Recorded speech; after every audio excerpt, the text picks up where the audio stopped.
वाहिगुरु जी का खालसा वाहिगुरु जी की फतेह। परम सम्मानयोग सतनाम दे हजूर जुड़ बैठे रब रूप गुरमुख सत्संगी जन सतगुरां दी बख्शिश मेहरामत दा सदका गुरु दर ते जुड़ के बैठ का समा नसीब होया। सतगुरु जी की प्यारी अमृतमयी बाणी का कीर्तन गुरु के प्यारे कीर्तनियों पासों आप जी ने श्रवण की। गुरु दर ते जुड़ के वाहिगुरु नाल जुड़न का निमाणा लिया उपराला कर रहे हैं। सतगुरु रहमत करते हैं। अज दे इस पावन बचन अंदर समझाते सतगुरु कहते मनुख की जिंदगी रूपी रात उस सोचा विचार में गुजर रही है। लोग सोचा विचारों में पए हुए हैं तो वेखण सुनने में इंज जापदा है कि बंदा बहुत विचारवान है, बहुत ही चीजों को समझता है। पर ख्याल रखना कि बंदा दिखावे मात्र ही विचारवान है। मनुख दिखावे मात्र ही नजर आता है कि बहुत सियाना है, पर बंदे दियां हरकतां इहदा व्यवहार वो प्रकट करता है, वो दर्शाता है कि ये सियाना है कि नहीं।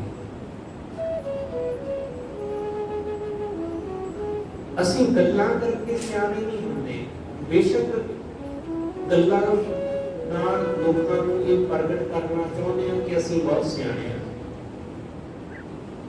हर बंदा दूसरे के सामने अपने आप को चंगा ही दसदा है। हर कोई वो जदों भी किसी नाल गल करेगा तो कहंदा जी मैं इवें करना है, मैं इवें करना है। वो किसी अपने भैन भाई अपने धी पुत्र नूं भी समझावेगा तो वो कहेगा मैं इवें कीता, मैं इवें कर रहा, ये काम मैं इदां करदा हुंदा सी। ਉਹਦੀ हर गल विच ਉਹਦੀ ਹਾਮੇ ਤੋਂ ਬਿਨਾ ਉਹ ਕੁਝ ਨਹੀਂ ਦਿਸਦਾ।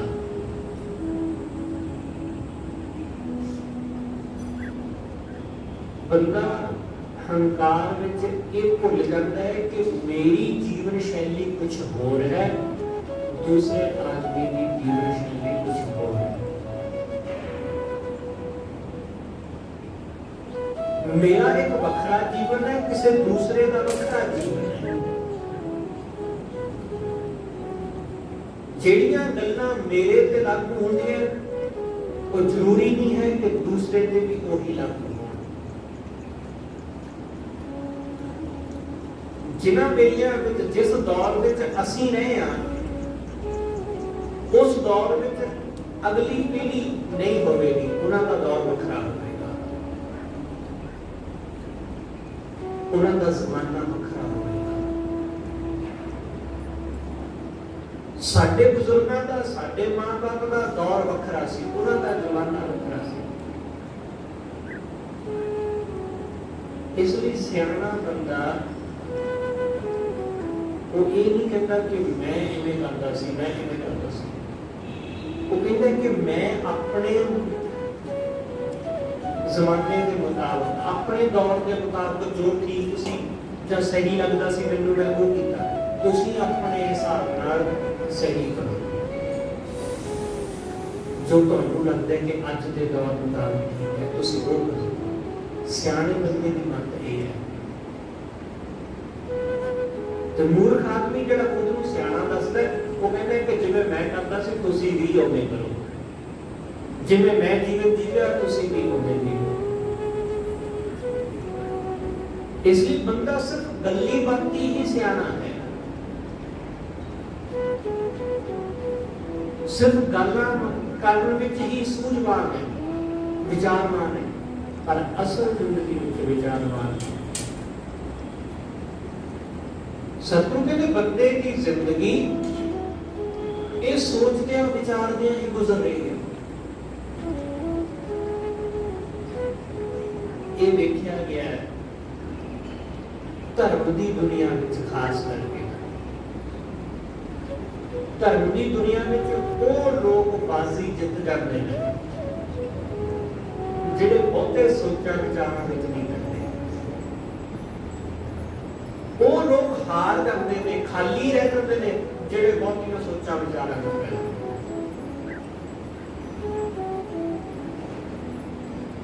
ਇੱਥੇ ਬਹੁਤਾ ਸੋਚਾਂ ਵਿਚਾਰਾਂ ਵਿੱਚ ਪੈਣ ਦੀ ਜ਼ਰੂਰਤ ਨਹੀਂ। ਇਹ ਤਾਂ ਜੂਏ ਦੀ ਬਾਜ਼ੀ ਵਰਗੀ ਖੇਡ ਹੈ ਕਿ ਇੱਕੋ ਵਾਰੀ ਦਾਅ ਤੇ ਲਾ ਦਿੱਤਾ ਸਭ ਕੁਝ। ਘਾਟਾ ਪੈਦਾ ਤਾਂ ਵੀ ਦੇਖਿਆ ਜਾਏਗਾ, ਵਾਧਾ ਹੋਏਗਾ, ਲਾਭ ਹੋਏਗਾ ਤਾਂ ਵੀ ਦੇਖਿਆ ਜਾਏਗਾ। ਜਿਹੜਾ ਬੰਦਾ ਸੋਚਾਂ ਵਿੱਚ ਪੈ ਗਿਆ ਕਿ ਮੈਂ ਇਹ ਕੰਮ ਕਰਾਂ ਤਾਂ ਆਹ ਹੋਵੇਗਾ, ਮੈਂ ਦਾਨ ਕਰਾਂ ਤੇ ਆਹ ਹੋਵੇਗਾ, ਮੈਂ ਪੂਜਾ ਕਰਾਂ ਤੇ ਆਹ ਮਿਲੇਗਾ, ਮੈਂ ਸਿਮਰਨ ਕਰਾਂ ਤਾਂ ਆਹ ਹਾਸਲ ਹੋਵੇਗਾ, ਮੈਂ ਦਾਨ ਪੁੰਨ ਕਰਾਂ ਕੀ ਮਿਲੇਗਾ। ਜਿਹੜਾ ਇਸ ਤਰ੍ਹਾਂ ਦੀਆਂ ਸੋਚਾਂ ਵਿਚਾਰਾਂ ਵਿੱਚ ਪੈ ਜਾਂਦਾ ਹੈ ਉਹ ਕੁਛ ਨਹੀਂ ਕਰਦਾ, ਉਹ ਕੁਛ ਨਹੀਂ ਕਰਦਾ। ਜਿਹੜੇ ਆਪਣੇ ਆਪ ਨੂੰ ਬਹੁਤ ਗਿਆਨੀ, ਬਹੁਤ ਵਿਦਵਾਨ, ਬਹੁਤ ਸਿਆਣੇ, ਵਿਚਾਰਵਾਨ ਕਹਿੰਦੇ ਨੇ, ਉਹ ਅਕਸਰ ਧਰਮ ਤੋਂ ਖਾਲੀ ਹੁੰਦੇ ਨੇ,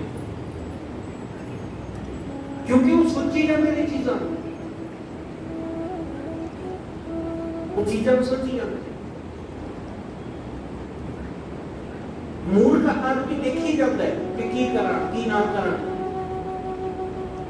ਤੇ ਜਿਹਨੂੰ ਦੁਨੀਆ ਮੂਰਖ ਕਹਿੰਦੀ ਹੈ, ਕਮਲਾ ਪਗਲਾ, ਉਹ ਪਰਵਾਹ ਨਹੀਂ ਕਰਦਾ, ਉਹ ਸ਼ਾਨ ਮਾਰਦਾ। ਇਸ ਲਈ ਧਰਮ ਦੇ ਵਿੱਚ ਸਾਹਸੀ ਬੰਦਿਆਂ ਦਾ, ਹਿੰਮਤੀ ਬੰਦਿਆਂ ਦਾ ਅਹਿਮ ਰੋਲ ਹੈ।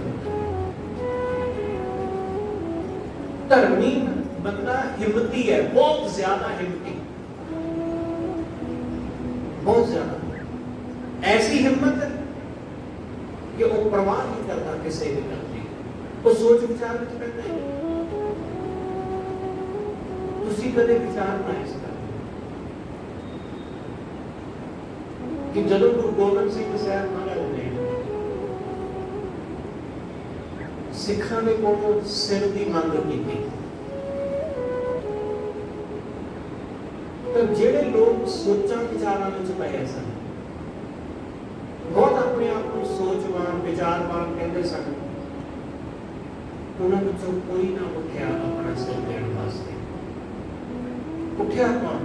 ਉੱਠਿਆ ਉਹ ਜਿਹਨੇ ਪਿੱਛੇ ਦੀ ਪਰਵਾਹ ਨਹੀਂ ਕੀਤੀ ਕਿ ਮੈਂ ਜੇ ਆਪਣਾ ਗੁਰੂ ਨੂੰ ਸਿਰ ਦੇ ਰਿਹਾ ਤਾਂ ਮੇਰਾ ਪਰਿਵਾਰ ਪਿੱਛੇ, ਮੇਰਾ ਕੰਮ ਪਿੱਛੇ, ਮੇਰੇ ਮਾਂ-ਬਾਪ ਉਹ ਤਾਂ ਰੁੜ ਜਾਣਗੇ, ਮੇਰੇ ਬੱਚੇ ਰੁੜ ਜਾਣਗੇ, ਮੇਰੀ ਪਤਨੀ ਰੁੜ ਜਾਏਗੀ, ਮੇਰੀ ਜ਼ਮੀਨ, ਮੇਰਾ ਘਰ। ਬਹੁਤ ਦੂਰੋਂ ਚੱਲ ਕੇ ਆਇਆ ਹਾਂ, ਪਿੱਛੇ ਦੇ ਘਰਦਿਆਂ ਨੂੰ ਖਬਰ ਵੀ ਨਹੀਂ ਮਿਲਣੀ ਕਿ ਮੈਂ ਮਰ ਗਿਆ। ਉਹਨੇ ਇਹਨਾਂ ਵਿੱਚੋਂ ਕੁਝ ਨਹੀਂ ਵਿਚਾਰਿਆ, ਉਹ ਸੋਚਿਆ ਵਿਚਾਰਾਂ ਵਿੱਚ ਪਿਆ ਹੀ ਨਹੀਂ। ਗੁਰੂ ਨੇ ਕਿਹਾ ਅਸੀਸ ਚਾਹੀਦਾ ਤਾਂ ਅੱਗੋਂ ਸਿੱਖ ਉੱਠ ਕੇ ਸਾਹਮਣੇ ਖਲੋ ਗਿਆ। ਇਸ ਲਈ ਪ੍ਰਵਾਨ ਉਹ ਹੋਏ, ਉਹਨਾਂ ਨੂੰ ਪਿਆਰੇ ਖਿਤਾਬ ਮਿਲਿਆ ਕਿ ਗੁਰੂ ਦੇ ਪਿਆਰੇ। ਜਿਹੜੇ ਸੋਚਾਂ ਵਿਚਾਰਾਂ ਵਿੱਚ ਨਹੀਂ ਪਏ, ਜਿਹੜੇ ਸਾਡੇ ਵਰਗੇ ਸੋਚਾਂ ਵਿਚਾਰਾਂ ਵਿੱਚ ਪੈ ਗਏ, ਉਹ ਰਹਿ ਗਏ, ਉਹ ਗੁਰੂ ਦੇ ਪਿਆਰੇ ਨਾ ਹੋ ਸਕੇ। ਇਸ ਲਈ ਸਤਿਗੁਰੂ ਕਹਿੰਦੇ ਬੰਦੇ ਦੀ ਜ਼ਿੰਦਗੀ ਸੋਚਾਂ ਵਿਚਾਰਾਂ ਵਿੱਚ ਗੁਜ਼ਰਦੀ, ਇਹੀ ਸੋਚਾਂ ਵਿਚਾਰਾਂ ਇਸ ਨੂੰ ਸੁਝਾ ਦਿੰਦੀਆਂ, ਮੌਕਾ ਦਿੰਦੀਆਂ। ਹਰ ਬੰਦੇ ਨੂੰ ਜੀਵਨ ਵਿੱਚ ਮੌਕਾ ਮਿਲਦਾ ਹੈ, ਹਰ ਕਿਸੇ ਨੂੰ। ਐਸਾ ਕੋਈ ਵੀ ਬੰਦਾ ਨਹੀਂ ਜਿਹਨੂੰ ਜੀਵਨ ਵਿੱਚ ਮੌਕਾ ਨਾ ਮਿਲਦਾ, ਜਿਹਨੂੰ ਜੀਵਨ ਵਿੱਚ ਅਵਸਰ ਨਾ ਮਿਲਦਾ। ਹਰ ਬੰਦੇ ਨੂੰ ਮਿਲਦਾ, ਪਰ ਲੋਕ ਖੁਜਾ ਦਿੰਦੇ ਨੇ ਮੌਕਾ। ਉਹ ਸਮਝਦੇ ਨੇ ਪਤਾ ਨਹੀਂ ਇਹ ਸਹੀ ਸਮਾਂ ਹੈ ਵੀ ਕਿ ਨਹੀਂ। ਲੋਕ ਇਸ ਤਰ੍ਹਾਂ ਦੀਆਂ ਗੱਲਾਂ ਸੋਚਣ ਲੱਗ ਜਾਂਦੇ, कि पता नहीं ये पद ठीक भी है कि नहीं, ये काम करना चाहिए कि नहीं करना चाहिए, पता नहीं ये लाभ होगा कि नुकसान होएगा। ਜਿਹੜਾ इस तरह ਦੀਆਂ सोचां विचारां ਵਿੱਚ ਪੈ ਜਾਂਦਾ है वो कदे मौके का लाभ नहीं उठा पाता। ਜਿਹੜੇ ਲੋਕ ਰਿਸਕ ਤੋਂ ਡਰਦੇ ਨੇ, ਖਤਰੇ ਤੋਂ ਡਰਦੇ ਨੇ, ਧਰਮ ਦੇ ਵਿੱਚ ਲੋਕ ਡਰਦੇ ਨੇ ਕਿਉਂਕਿ ਇੱਥੇ ਸਭ ਤੋਂ ਵੱਡਾ ਖਤਰਾ ਹੈ। ਲੋਕ ਡਰਦੇ ਨੇ ਕਿ ਕਿਤੇ ਐਸਾ ਨਾ ਹੋਵੇ ਕਿ ਸਭ ਕੁਝ ਛੁੱਟ ਜਾਏ, ਕਿ ਜੋ ਮੈਂ ਚੀਜ਼ਾਂ ਬਣਾਈਆਂ, ਜੋ ਮੈਂ ਘਰ-ਬਾਰ ਬਣਾਇਆ, ਜੋ ਮੈਂ ਸਾਮਰਾਜ ਖੜਾ ਕੀਤਾ, ਕਿਤੇ ਇਹ ਸਭ ਕੁਝ ਚਲਿਆ ਨਾ ਜਾਵੇ। ਬਸ ਆਹ ਡਰ, ਇਹੀ ਡਰ ਬੰਦੇ ਨੂੰ ਧਰਮ ਵਾਲੇ ਪਾਸੇ ਨਹੀਂ ਜਾਣ ਦਿੰਦਾ। ਸ਼ਾਇਦ ਇਹੀ ਕਾਰਨ ਹੈ ਕਿ ਜਦੋਂ ਵੀ ਲੋਕ ਜਪ ਤਪ ਕਰਦੇ ਨੇ, ਸਿਮਰਨ ਕਰਦੇ ਨੇ, ਪਾਠ ਕਰਦੇ ਨੇ, ਉਹਨਾਂ ਨੂੰ ਮਾਇਆ ਦੇ ਖਿਆਲ ਇਸੇ ਕਰਕੇ ਆਉਂਦੇ ਨੇ। ਇਸੇ ਕਰਕੇ ਕਿ ਕਿਤੇ ਛੁੱਟ ਨਾ ਜਾਵੇ ਮਾਇਆ, ਚੀਜ਼ਾਂ ਛੁੱਟ ਨਾ ਜਾਣ। ਇਸੇ ਲਈ ਲੋਕ ਸਿਮਰਨ ਤਾਂ ਕਰਦੇ ਨੇ ਪਰ ਧਿਆਨ ਮਾਇਆ ਵਿੱਚ ਲੱਗਾ ਹੈ। ਜੇ ਧਿਆਨ ਪਰਮੇਸ਼ਰ ਵਿੱਚ ਲੱਗ ਗਿਆ ਤਾਂ ਡਰ ਹੈ ਕਿ ਕਿਤੇ ਮਾਇਆ ਛੁੱਟ ਨਾ ਜਾਵੇ। ਇਹ ਸਾਡੇ ਮਨ ਦਾ ਡਰ ਹੈ। ਬੰਦੇ ਨੂੰ ਖੁਦ ਨੂੰ ਵੀ ਨਹੀਂ ਪਤਾ, ਕਿਉਂਕਿ ਸਾਡੇ ਕੌਨਸ਼ੀਅਸ, ਸਬ ਕੌਨਸ਼ੀਅਸ, ਚੇਤਨ ਅਚੇਤਨ ਮਨ ਵਿੱਚ ਕੀ ਹੈ ਅਸੀਂ ਕੁਝ ਨਹੀਂ ਜਾਣਦੇ।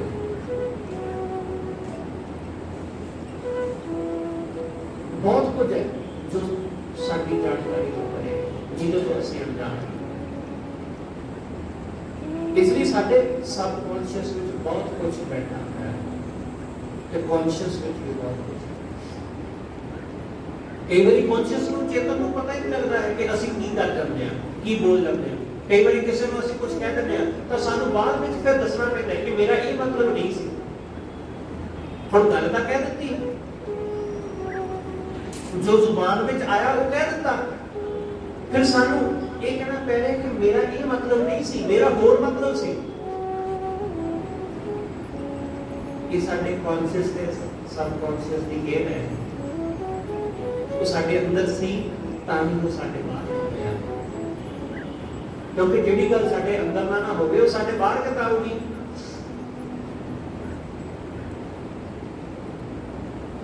ਇਸ ਲਈ ਜੋ ਕੁਝ ਵੀ ਸਾਡੇ ਅੰਦਰ ਚੰਗਾ ਜਾਂ ਮੰਦਾ ਕੁਝ ਵੀ ਹੁੰਦਾ ਹੈ ਉਹੀ ਸਾਡੇ ਬਾਹਰੀ ਜ਼ੁਬਾਨ ਰਾਹੀਂ ਪ੍ਰਗਟ ਹੁੰਦਾ ਹੈ, ਸਾਡੇ ਕਰਮਾਂ ਰਾਹੀਂ ਪ੍ਰਗਟ ਹੁੰਦਾ ਹੈ। ਕਹਿਣ ਨੂੰ ਅਸੀਂ ਜਿੰਨਾ ਮਰਜ਼ੀ ਕਿ ਮੈਂ ਐਸਾ ਆਦਮੀ ਨਹੀਂ ਹਾਂ, ਬੇਸ਼ੱਕ ਐਸੇ ਆਦਮੀ ਨਹੀਂ ਹੈ, ਪਰ ਫਿਰ ਵੀ ਕੁਝ ਨਾ ਕੁਝ ਕਿਤੇ ਨਾ ਕਿਤੇ ਭੁੱਲ, ਕੋਈ ਗਲਤੀ, ਕੋਈ ਮਾੜਾ ਕਰੀ ਜਾਂਦੇ ਹਾਂ। ਕਿਤੇ ਨਾ ਕਿਤੇ ਸਾਡੇ ਅੰਦਰ ਛਿਪਿਆ ਹੁੰਦਾ ਜੋ ਪ੍ਰਗਟ ਹੁੰਦਾ। ਇਸ ਲਈ ਸਤਿਗੁਰੂ ਸਮਝਾਉਂਦੇ, ਸਤਿਗੁਰੂ ਕਹਿੰਦੇ ਕਿ ਜਿਹੜਾ ਬੰਦਾ ਇਸ ਤਰ੍ਹਾਂ ਉਲਝਿਆ ਰਹਿੰਦਾ ਹੈ, ਜਿਹਦੇ ਅੰਦਰ ਹਿੰਮਤ ਨਹੀਂ ਹੈ, ਸਾਹਸ ਨਹੀਂ ਹੈ, ਜਿਹੜਾ ਇਹ ਦੇਖਦਾ ਕਿ ਚੰਗਾ ਮੌਕਾ ਮਿਲੇ, ਜਿਹੜਾ ਖਤਰੇ ਤੋਂ ਡਰਦਾ ਹੈ, ਰਿਸਕ ਤੋਂ ਡਰਦਾ ਹੈ ਕਿ ਰਿਸਕ ਨਹੀਂ ਲੈਣਾ, ਉਹ ਬੰਦਾ ਕਦੇ ਕਾਮਯਾਬ ਨਹੀਂ। ਜ਼ਿੰਦਗੀ ਦੇ ਵਿੱਚ ਜਿੰਨੇ ਵੀ ਲੋਕ ਆਪਣੇ ਜੀਵਨ ਵਿੱਚ ਸਫਲ ਹੁੰਦੇ ਨੇ, ਉਹੀ ਲੋਕ ਸਫਲ ਹੁੰਦੇ ਨੇ ਜਿਹੜੇ ਰਿਸਕ ਲੈਂਦੇ, ਜਿਹੜੇ ਖਤਰਾ ਉਠਾਉਂਦੇ ਨੇ। ਜਿਹੜੇ ਖਤਰੇ ਤੋਂ ਡਰਦੇ ਨੇ ਉਹ ਉੱਥੇ ਹੀ ਰਹਿੰਦੇ ਨੇ ਜਿੱਥੇ ਉਹ ਹੈਗੇ ਨੇ। ਉਹ ਕਦੇ ਤਰੱਕੀ ਨਹੀਂ ਕਰਦੇ, ਉਹ ਕਦੇ ਅੱਗੇ ਨਹੀਂ ਵਧਦੇ।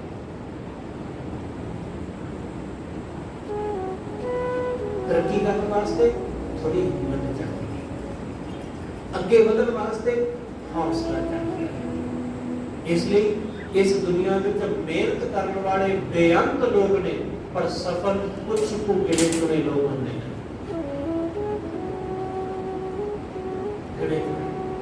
ਬਹੁਤ ਸਾਰੇ ਲੋਕ ਨੇ ਸਵੇਰ ਤੋਂ ਸ਼ਾਮ ਤੱਕ ਮਿਹਨਤ ਕਰਦੇ ਨੇ, ਮਜ਼ਦੂਰੀ ਕਰਦੇ ਨੇ, ਰਿਕਸ਼ਾ ਚਲਾਉਂਦੇ ਨੇ, ਬੜਾ ਕੁਝ ਕਰਦੇ ਨੇ, ਪਰ ਉਹ ਉੱਥੇ ਤੱਕ ਹੀ ਸੀਮਤ ਨੇ। ਬਿਲਕੁਲ ਐਸੀ ਹੀ ਹਾਲਤ ਜੌਬ ਕਰਨ ਵਾਲਿਆਂ ਦੀ ਹੈ, ਉਹ ਵੀ ਉੱਥੇ ਤੱਕ ਹੀ ਸੀਮਤ ਨੇ। ਜ਼ਿਆਦਾ ਤੋਂ ਜ਼ਿਆਦਾ ਪ੍ਰਮੋਸ਼ਨ ਹੋ ਜਾਂਦੀ ਹੈ, ਬਸ ਜ਼ਿਆਦਾ ਤੋਂ ਜ਼ਿਆਦਾ ਇੰਕਰੀਮੈਂਟ ਲੱਗ ਜਾਂਦਾ ਹੈ, ਬਸ ਸਫਲਤਾ कुछ मेहनत बहुत है पर कुछ हो नहीं रहा, क्योंकि रिस्क तो डर गया। खतरे तो डरता है कि किते जो है इहदे तो भी ना जावां, जो मिलिया होया किते ये भी ना खुश है, इस करके डरदा है। भगत नहीं डरदा इस गल तो, इसलिए वो सोचण विचारां विच नहीं पैंदा। सतगुरु कहते जेड़ा बंदा सोचण विचारां विच पिया, सोचत साचत रैन बिहानी, जिहदी जिंदगी रूपी रात सोचण विचारां विच ही गुजर रही है, अनेक रंग माया के चित्र, वो माया के अनेक रंगां बारे सोचता रहता है, माया बारे सोचता रहता है। ਉਹਦੇ मन ਵਿੱਚ भी माया ही है, क्योंकि डरता है कि किते खुश ना जावे, किते चलिया ना जावे। सतगुरु कहते माया के रंगां बारे की सोचता है, कबू ना सिमरे साधु खाने, उस भाई गुरु को सिमरता ही उस परमेश्वर को क्या होता है। लोग चाहते ने कि बंदा धार्मिक होवे, पर लोग ये कदे भी नहीं चाहते कि पूरी तरह धार्मिक, पूरी तरह नहीं चाहते, क्योंकि पूरी तरह होया तो हो सकता है कि वो घर बार छड़ दे, हो सकता है कि वो माया के मोह तो मुक्त हो जाए, हो सकता है वो मन अंदर माया का रोग रूप रंग का वो मन अंदर कोई रोग उठेगा। इसलिए लोग चाहते हैं कि थोड़ा बहुत धार्मिक रहे, पर अपने काम धंधों में, अपने परिवार में उलझे रहे, पूरी तरह नहीं। लोग किसी को अपने धी पुत को भी पूरी तरह धर्म वाले पासे नहीं प्रेरते, लोग पूरी तरह जिस पासे जोर लाउणगे काम वाले पासे जोर लाउणगे। अपने धी पुत नूं कि काम जरूरी है, पढ़ना लिखना ज्यादा जरूरी है, जरूरी है, इसदे विच कोई दो राह नहीं, पर जोर माया वाले पासे में ज्यादा लाउंदे ने लोग, धर्म वाले पासे अपने बच्चे दे उते उन्ना जोर नहीं लाउंदे। इसलिए लोग चाहते हैं बस ठीक है, हाँ अमल छक लिया ठीक है, बाणी पढ़ रहे बस ठीक है, काफी है, बस हुण अपना बाकी काम करो। क्योंकि असीं भी ऐसे ही रहे ना, साडे बुजुर्ग भी ऐसे रहे, अगां भी असीं चाहते हैं कि ऐसे ही चलना है। इसलिए लोग डरते हैं कि किते माया विचों निकल ना जाए। जेड़ा बंदा कोई थोड़ा धार्मिक ख्यालां वाला होवे ना, जेड़ा हमेशा तुसीं हो सकदा तुहानूं कोई ऐसा आदमी मिलिया होवे कि तुसीं उहदे कोल जदों बैठो वो सिमरन की गल, नाम की गल, बंदगी की गल करदा, दूसरी गल नहीं करदा। शायद कोई ऐसा आदमी मिलिया हो, वैसे मुश्किल है, ऐसे बंदे नहीं मिलते। उहदे तो लोग आते करते, लोग बहुत ही देर उहदे कोल बैठे। मैंने एक आदमी मिलिया, मैं थाईलैंड गया ते उत्थे मिलिया, ਉਹਨੂੰ ਜਦੋਂ ਤੁਸੀਂ ਮਿਲੋ ਉਹ ਸਿਮਰਨ ਤੋਂ ਬਿਨਾਂ, ਨਾਮ ਤੋਂ ਬਿਨਾਂ ਕੋਈ ਦੂਸਰੀ ਗੱਲ ਨਹੀਂ ਕਰਦਾ, ਪਰ ਉੱਥੋਂ ਦੇ ਲੋਕਾਂ ਨੂੰ ਬੋਲ ਕੇ ਉਹਨੂੰ ਕਮਲਾ ਕਹਿੰਦੇ ਜਾਬੜੀਆਂ ਮਾਰਦਾ ਜਿਹੜਾ ਹਾਲ ਹੈ। ਕਿਉਂ? ਕਿਉਂਕਿ ਉਹ ਕਿਸੇ ਦੀ ਨਿੰਦਾ ਨਹੀਂ ਕਰਦਾ, ਉਹ ਮੇਰੀ ਤੁਹਾਡੀ ਗੱਲ ਨਹੀਂ ਕਰਦਾ, ਇੱਧਰ ਉੱਧਰ ਦੀ। ਉਹ ਮੇਰੇ ਕੋਲ ਖੜਾ ਹੈ ਤਾਂ ਤੁਹਾਡੀ ਗੱਲ ਨਹੀਂ ਕਰੇਗਾ, ਤੁਹਾਡੇ ਕੋਲ ਖੜਾ ਹੈ ਤੇ ਮੇਰੀ ਗੱਲ ਨਹੀਂ ਕਰੇਗਾ, ਕੋਈ ਇੱਕੋ ਹੀ ਗੱਲ ਕਰਦਾ ਹੈ, ਰੱਬ ਦੀ। लोग कहते काम है। इसलिए दुनिया नहीं चाहती कि कोई बंदा साडा की तो पूरी तरह धार्मिक हो जाए। थोड़ा बहुत धार्मिक ठीक है, थोड़ा बहुत सिमरन कर लो ठीक है, सवेरे सवेरे रब का नाम ले लो ठीक है, बस काफी। कदे कदे कोई पाठ करा लिया करे बस ठीक है, काफी है, लोगों को भी पता लग जाता है कि हाँ जी पता था, पर पूरी तरह नहीं। इसलिए उस बंदे को प्रेरित कर देते। मैनू भी क्या किसी ने कहते पैसा लेके बहुता ना बैठे हो, मैं क्यों कहते हैं कि सारा दिन सिर खाता रहता, मैं उहदे कोल बैठा, वो कोई दूसरी गल ही नहीं करता, किसी तरह की कोई दूसरी गल नहीं, बस बस यही गल जिहड़ी है सानू चंगी नहीं, क्योंकि साडे चित्त विच तां माया चलदी रहंदी। ਅਸੀਂ ਸਿਮਰਨ ਦੀ ਗੱਲ ਕਰਾਂਗੇ ਬਸ ਠੀਕ ਹੈ, ਗੁਰਦੁਆਰੇ ਇੱਥੇ ਬੈਠੇ ਆ, ਇੱਥੇ ਸਿਮਰਨ ਦੀ ਗੱਲ ਸੁਣ ਹੁੰਦੀ ਹੈ, ਸੁਣ ਲਈ ਕਰ ਲਈ, ਚਲੋ ਕਰਾਂਗੇ। ਬਾਅਦ ਵਿੱਚ ਕਿਹਨੇ ਕਰਨੀ? ਬਾਅਦ ਵਿੱਚ ਤਾਂ ਸਾਨੂੰ ਚਿੰਤਾ ਵੀ ਨਾ ਹੁੰਦਾ, ਫਿਰ ਅਸੀਂ ਆਪਣੇ ਘਰ ਦੇ ਕੰਮਾਂ ਵਿੱਚ, ਫਿਰ ਆਪਣੇ ਦੁਕਾਨ, ਆਪਣੇ ਆਫਿਸ, ਆਪਣੇ ਕਾਰ ਵਿਹਾਰ ਵਿੱਚ ਲੱਗ ਜਾਂਦੇ, ਫਿਰ ਰੱਬ ਸਾਨੂੰ ਕਿੱਥੇ ਚੇਤੇ ਆਉਂਦਾ। ਇਸ ਲਈ ਜਿਹੜਾ ਬੰਦਾ ਹਰ ਵੇਲੇ ਰੱਬ ਦੀ ਹੀ ਗੱਲ ਕਰਦਾ ਹੈ, हर वेले परमेश्वर की ही गल करता है, वो सानू घुमा दिंदा है, वो सानू घुमा दिंदा है, असीं अग रंग लेना।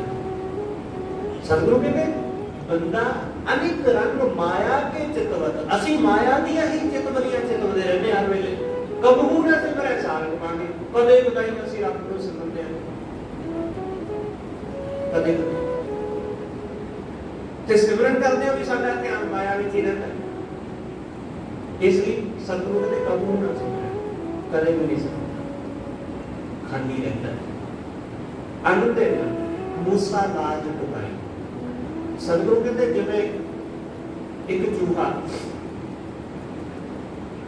वो रस्सी नूं कुतर रहा है, लाज मतलब रस्सी, वो रस्सी नूं कुतर रहा है अपने दंदां नाल, हौली हौली वटदा जा रहा है, वो हौली हौली रस्सी कमजोर हो रही है, वो टुट रही है, जिवें जिवें वो दंद मारदा उवें उवें वो थोड़ी थोड़ी टुटती जा रही है, थोड़ी थोड़ी हौली हौली। सतगुरु कहते बंदे की जिंदगी भी ऐसी ही है, रोज टुटती जा रही, रोज कमजोर होती जा रही।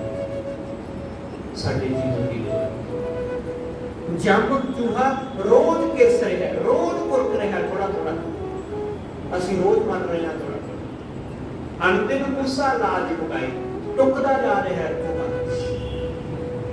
मौत का चूहा। सानू लगता है कि साडी उम्र 30 साल 50 साल 70 साल हो गई, पर क्या रखना कि 70 साल के जे उस रस्सी दे विच 100 धागे ने, क्योंकि धागे नाल छोटे छोटे रेशिਆਂ ਨਾਲ ਮਿਲ ਕੇ ਤਾਂ ਰੱਸੀ ਬਣਦੀ ਹੈ, ਜੇ ਉਹਦੇ ਵਿੱਚ 100 ਰੇਸ਼ੇ ਨੇ 100 ਧਾਗੇ ਨੇ ਤਾਂ ਫਿਰ 70 ਉਹਦੇ ਵਿੱਚ ਟੁੱਟ ਗਏ, ਥੋੜੇ ਜਿਹੇ ਰਹਿ ਗਏ ਬਾਕੀ ਉਹ ਵੀ ਅੱਜ ਪੜ ਕੇ ਟੁੱਟ ਜਾਣਗੇ। ਸਾਡੇ ਜੀਵਨ ਦੇ 30 ਸਾਲ 40 ਸਾਲ 50 ਸਾਲ ਮੁੱਕ ਗਏ, ਖਤਮ ਹੋ ਗਏ, ਬਸ ਅੱਜ ਪੜ ਕੇ ਆਖਰੀ ਰੇਸ਼ਾ ਨੂੰ ਟੁੱਟਣ ਵਾਲਾ ਹੈ, ਵੱਧ ਨਹੀਂ ਰਿਹਾ ਘਟ ਰਿਹਾ ਹੈ। ਸਾਨੂੰ ਲੱਗਦਾ ਕਿ ਵੱਧ ਰਿਹਾ, ਅਸੀਂ ਸੈਲੀਬ੍ਰੇਟ ਕਰ ਰਹੇ ਹਾਂ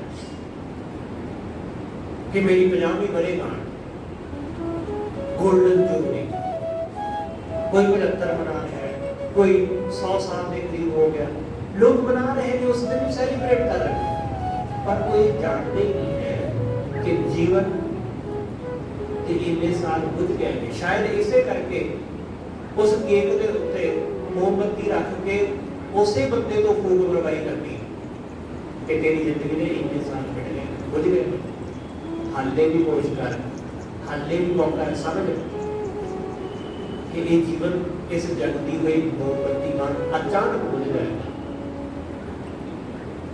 आपे भूख मारी ना होते, बिल्कुल ऐसा ही असी खुद ही अपने जीवन के बहुत सारे साल व्यर्थ करवाए, अपने हथी ही भूख मारी है असी मानते, पर असी समझते नहीं। सतगुरु कहते बंदा लगा हुआ गिरत कूप में, खा है मिठाई। सतगुरु कहते डिग रहा है खूह में, हौली हौली डिगता जा रहा है, पर मिठाई खाण में मस्त है, खाण पीण में उलझा हुआ है, लोग खाण पीण में लगे हुए हैं। सतगुरु कहते रस ले रहे हैं चीज़ों का, वो ਇਹਦੇ ਵਿੱਚ ਇਹਨਾਂ ਚੀਜ਼ਾਂ ਦੇ ਰਸ ਵਿੱਚ ਹੀ ਐਸਾ ਉਲਝ ਗਿਆ ਕਿ ਉਹਨੂੰ ਖਿਆਲ ਹੀ ਨਹੀਂ ਆ ਰਿਹਾ ਕਿ ਉਹ ਡਿੱਗ ਰਿਹਾ ਹੈ, ਡਿੱਗਣ ਦਾ ਖਿਆਲ ਉਲਝਿਆ ਹੋਇਆ ਮਾਇਆ ਵਿੱਚ, ਉਹਨੂੰ ਹੋਰ ਕੋਈ ਰਸ ਹੀ ਨਹੀਂ,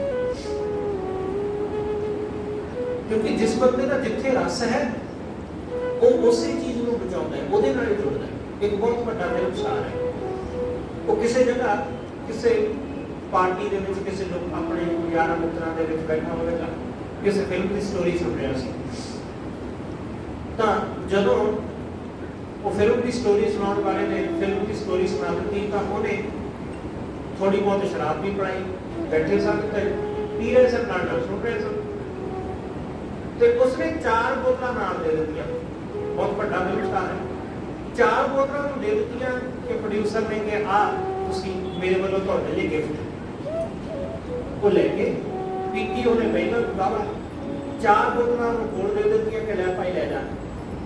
ਰਾਹ ਵਿੱਚ ਐਕਸੀਡੈਂਟ ਹੋ ਗਿਆ, ਕਿਉਂਕਿ ਸ਼ਰਾਬ ਪੀਤੀ ਹੋਈ ਸੀ, ਐਕਸੀਡੈਂਟ ਹੋ ਗਿਆ। ਕਿਸੇ ਤਰ੍ਹਾਂ ਡਿੱਗਦਾ ਢਿੱਗਦਾ ਗੱਡੀ ਨੂੰ ਇੱਧਰ ਉੱਧਰ ਟੱਕਰਾਂ ਮਾਰਦਾ ਆਪਣੇ ਘਰ ਪਹੁੰਚਾ। ਗੱਡੀ ਦਾ ਬਹੁਤ ਨੁਕਸਾਨ ਹੋਇਆ, ਕਈ ਪਾਸੇ ਕਈ ਥਾਈਂ ਮਾਰਦਾ ਆਇਆ, ਕੰਧਾਂ ਵਿੱਚ ਕਦੇ ਕਿਤੇ ਫੁੱਟਪਾਥ ਤੇ ਇੱਧਰ ਉੱਧਰ,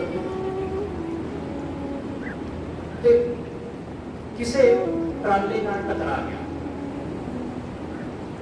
ਤੇ ਗੱਡੀ ਦਾ ਬਹੁਤ ਨੁਕਸਾਨ ਹੋਇਆ। ਜਦੋਂ ਘਰ ਪਹੁੰਚਿਆ, ਸਵੇਰ ਹੋਈ, ਹੋਸ਼ ਆਇਆ, ਬਾਕੀ ਸਭ ਕੁਝ ਟੁੱਟ ਗਿਆ। ਆਪ ਦੇ ਵੀ ਸੱਟਾਂ ਚੋਟਾਂ ਲੱਗੀਆਂ, ਪਰ 4 ਬੋਤਲਾਂ ਬਚਾ ਲਈਆਂ। 4 ਬੋਤਲਾਂ ਬਚਾ ਲਈਆਂ, ਉਹਨਾਂ ਨੂੰ ਨਹੀਂ ਨੁਕਸਾਨ ਹੋਣ ਦਿੱਤਾ, ਗੱਡੀ ਦਾ ਨੁਕਸਾਨ ਹੋ ਗਿਆ, ਬੋਤਲ ਨੂੰ ਨਹੀਂ ਨੁਕਸਾਨ। ਬੰਦੇ ਦੀ ਬਿਰਤੀ ऐसी है कि डिग रहा है, एक्सीडेंट हो रहा है, धक्के खा रहा है, एक्सीडेंट हो भी गया, चोटां भी बचियां, गड्डी का भी नुकसान हो गया, पर मस्त नशे में उन्हें अपने मुंहों दसिएगा बहुत बड़ा नुकसान, कहता ऐसा होया। इसलिए सतगुरु कहते गिरत खूह में, खूह में डिगदा खाए मिठाई ते रस विच लगा हुआ खान विच पीण विच। लोग ऐसे ही ने, माया विच डिगदे जा रहे ने, गलतान होते जा रहे ने, ठोकरां खा रहे ने, पर लगे हुए ने माया दे विच।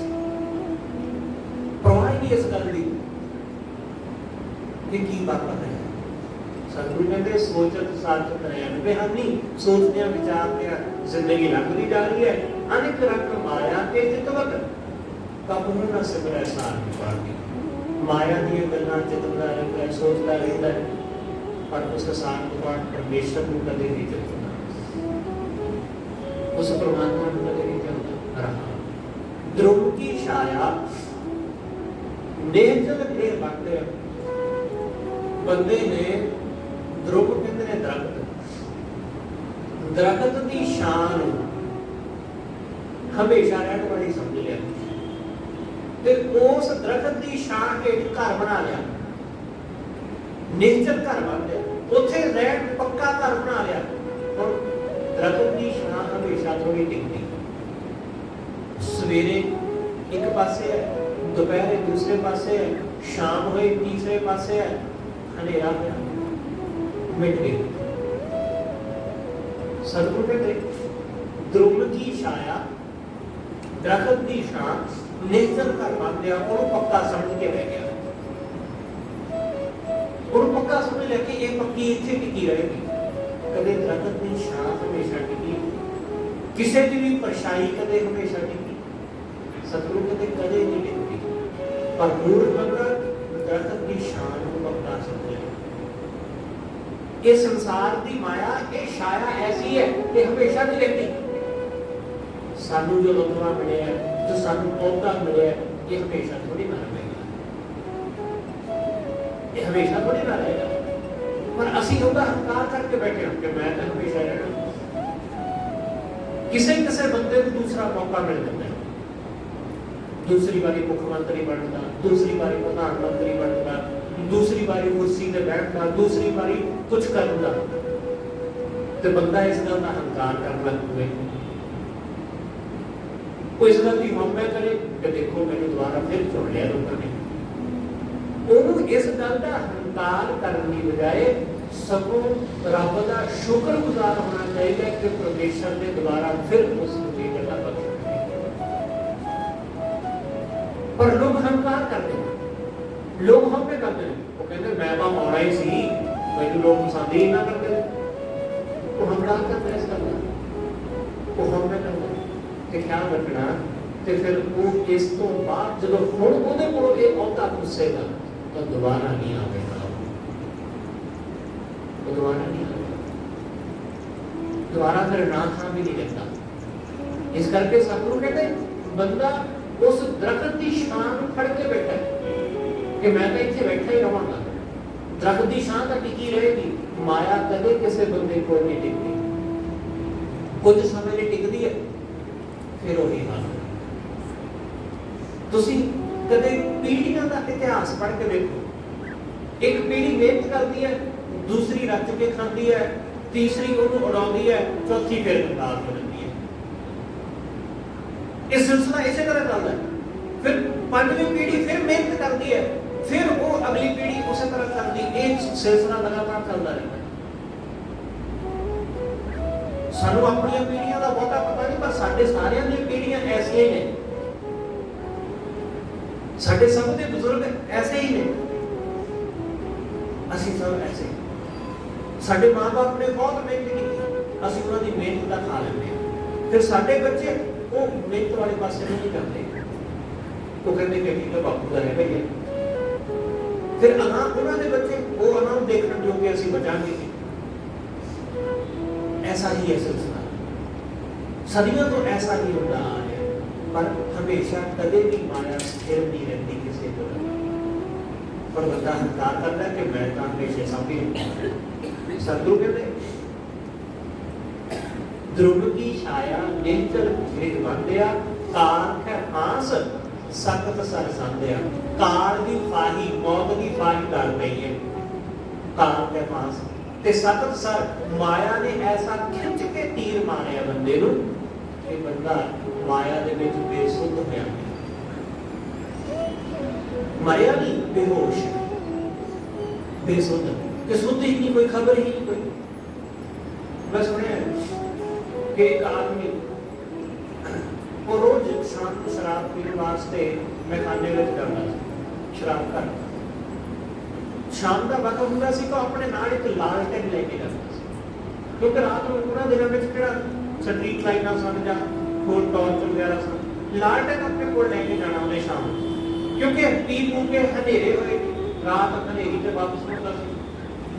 एक दिन उन्हें बहुत शराब पी, पूरा नशे में तो उन्हें अपनी लालटेन चुकी ते अपने घर वाल नूं चल गया। हाले मैं खाने विचों थोड़ी ही दूर गया कि अचानक टकरा गया किसी दरख्त नाल, किसी कंध नाल, बड़ी जोर नाल टकराया ते डिग पिया। सिर ते चोट वजी, बेहोश ते पहले सी ते डिगदा सार कहने लग्या कि लोकी सही कहते सन, सियाणे पुरुष सही कहते सन कि कलयुग दे विच लालटेन भी चानण नहीं देवेगी। सही कहते सन लोग, अज सच हो गया कि इस हनेरे विच भी देख लो लालटेन जिहड़ी है वो राह ही नहीं दिखाए, रोशनी नहीं देगी। कलयुग आ गया, होर कलयुग। उन्होंने किसी तरह चुप चुका के लोग वो घर छड्ड के आए। जब सुबह हुई तो एक आदमी उहदे घर पहुंचता, घर आया कि उस खाने शराब खाने में नौकर लगा है। शराब खाने के मालक ने इसको भेजे, ये शराबी को आके पूछता है कि भाई मैनू मैं खाने मालक ने भेजा। मैं क्या हाँ जी दसो किवें आना होया। कहता मालक ने यह कहा कि कल रात तुसी अपनी लालटेन के भुलेखे साडे तोते का पिंजरा चुक लिया, तुसी लालटेन के भुलेखे पिंजरे तोते का पिंजरा चुक लिया है। वो कहता अच्छा मैनू तो पता ही नहीं। बेसुध आदमी को की बनना, जागदा है, अखां खुलियां ने, बोलदा है, सुनदा है, पर फिर भी वो करना तो बहना, फिर भी वो गूंगा, फिर भी वो अन्ना, क्योंकि कुछ पता ही नहीं चल रहा। सतगुरु कहते सतत संग माया की बेहोशी ऐसी है कि उसको कुछ नहीं सूझना, कुछ नहीं सूझना। उन्हें क्या कि अपना अपनी लालटेन ले लो ते साडा पिंजरा तोते का सानू वापस कर दो। माया का नशा ऐसा ही है। ये तो शराब का नशा है, माया के नशे भी ऐसे ही बंदे को बेसुध करते हैं। बालू किनारा तरंग मुख आया, बालू का किनारा, रेत का किनारा, तरंग मुख आया। तरंग मतलब पानी दी लहरां, पानी दी लहरां के मुंह आ गया ते बालू का किनारा, रेत का किनारा कितनी देर पानी के सामने टिकेगा। साडा जीवन जिहड़ा है ना, ये शरीर ये रेत का किनारा है, बस अज भड़ के जम की लहर आने वाली है, जमदे पानी की लहर आने वाली है, तो वो सानू साडे शरीर के इस रेत के किनारे को बहा के ले जाए। सतगुरु कहते बालू किनारा तरंग मुख आया, सो थान मूड़ नेचल कर पाया। मूर्ख बंदे ने उस किनारे को सच्चा समझ के बैठा होया, पक्का कि इहनूं कौन ढा सकदा, इस किनारे को कौन तोड़ सकता है, कोई नहीं तोड़ सकता, पक्का समझ के बैठा।